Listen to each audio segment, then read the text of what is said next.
এই নতুন বাইক কিনছি আজকে। ওর গার্লফ্রেন্ড টানছি না এটা। এই বেড়া নতুন গাড়ি কিনছি বেড়া, চল ঘুরে আসি। চল দাঁড়া দাঁড়া, একটা গাড়িতে তুমি কেমনে বুঝবো বেটা?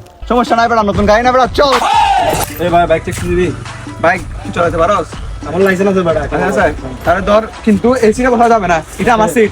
তুই বসবি এরকম করে বসে এরকম চালাবি বাইক, কিন্তু এখানে বসা যাবে না, এটা আমার বসা যাবে না? না, এটা আমার সিট, সেজন্য ধর চাবি সাবধানে চালাবি, আর কিছু হলে আমার কল দিবি।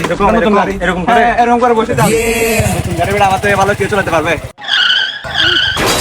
ওরা তোরা একটা কথা বলি, ওরা নতুন গাড়ি নিয়ে আস্তে চালাতে বল গাড়ি। আর এদের কথা কিরে বেড়া, এই নতুন গাড়ি তো ঠিক আছে, সাবধানে চালাইস। কি এখন কেসে জানাস না? কি বলো? কেসে বলতো কি বলতাম? কি হয়েছে? কিরে বেড়া, ওটা বল না, কিছুক্ষণ আগে ও হয়েছে আচ্ছা, এতটুকু একটা ছিল। বেটা। এতটুকু না, পুরো রাস্তা এতটুকু ছিল। কি বলো? হ্যাঁ, ও, এত বড়? ও, ডলফিনের মতো, ডলফিনের মতো পুরো আসছে এরকম। আমি বলি একটা রাস্তা এতটুকু বাধা ছিল, বাইকটা ডাইরেক্ট ডলফিনের মতো ডাইরেক্ট এতটুকু পরে গিয়ে ডাইরেক্ট নামছে। কি আরো উপরে গেছি আমরা? আরো পরে গেছি, তোরা তো পারবি না। তুই জানাস গাড়ি চালানোর সময় কতগুলো রুলস আছে, কত বিপদ আপদ আছে সামনে। তুই থেকে লাইসেন্স নাই, আমি লাইসেন্স নেওয়ার পর নতুন গাড়ি নিছি, তুই এখন আমার থেকে চাবি বুঝতে চাস, তুই লাইসেন্স নাই, তুই কিছু হলে আমি তো ফ্যামিলি কি বলবো? হ্যাঁ দৌড়ো মিয়া। 岡ちゃんが教えてくれた চল গিয়ে ঘুরে আসি।